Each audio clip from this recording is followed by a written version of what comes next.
Greetings and welcome to the Astronomy Picture of the Day podcast. Today's picture is titled Earthset with an iPhone. So, what do we see here? Well, here we see something that few people have ever seen directly, and that is the Earth setting behind another object. Now, we see other objects setting all the time. We watch the moon rise and set. We watch the sun rise and set, the stars, the planets. But of course, we are on Earth, so we can't see Earth doing any of this. However, Earth is just another object in the solar system, and therefore it can rise and set if you're not on Earth. So we've seen this recently with the Artemis II mission, and Commander Reid Wiseman actually took his iPhone and was able to video the Earth setting behind the moon. And we have a video clip here to see, which runs just about a minute. We can take a look at that.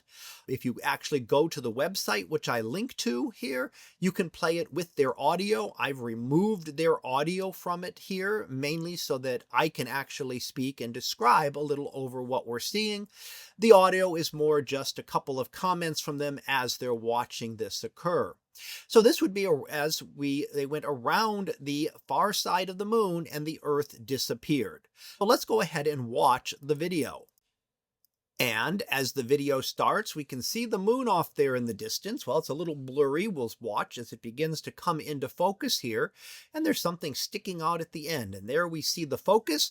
And we now see the moon on the right side of the image. And that is our Earth slowly setting behind the moon. So Artemis II at this point was going behind the moon and would be out of view from Earth. And that lasted about a half an hour or so, where they were completely out of contact with Earth.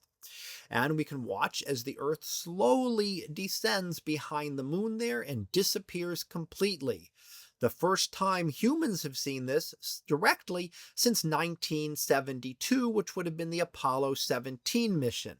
So Artemis II earlier this month was the first time humans went back to the moon. Now we can go ahead and watch it a second time. So let's take a look here. We watch as everything comes into focus.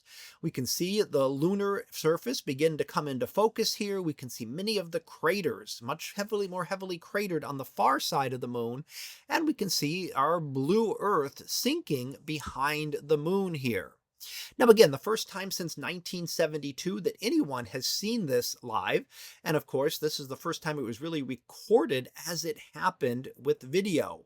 So this was done by the commander of the spacecraft and recorded this video of the Earth as it disappeared. So at this point, as the Earth disappears, they are then out of contact with Earth. There is no direct line of sight to be able to communicate with Earth. And there was a period of time of about 30 or 40 minutes where we had a blackout, and then until they came around the other side of the moon, then they would be able to communicate with Earth again. Now we're not used to that here on Earth, because we have a lot of communication satellites in orbit. And if we ever start doing more things with the moon, we would put more communication satellites in orbit around the moon, allowing signals to bounce from the far side, from a craft on the far side, off a satellite, and then to Earth. Very similar with how we do for different parts of the Earth ourselves. So while we do get many views of our planet from space from various satellites, this is the first time we really have seen it set behind another object, our moon, as humans viewed it directly. So that was our picture of the day, titled Earthset with an iPhone. We'll be back again tomorrow for the next picture. So until then, have a great day, everyone, and I will see you in class.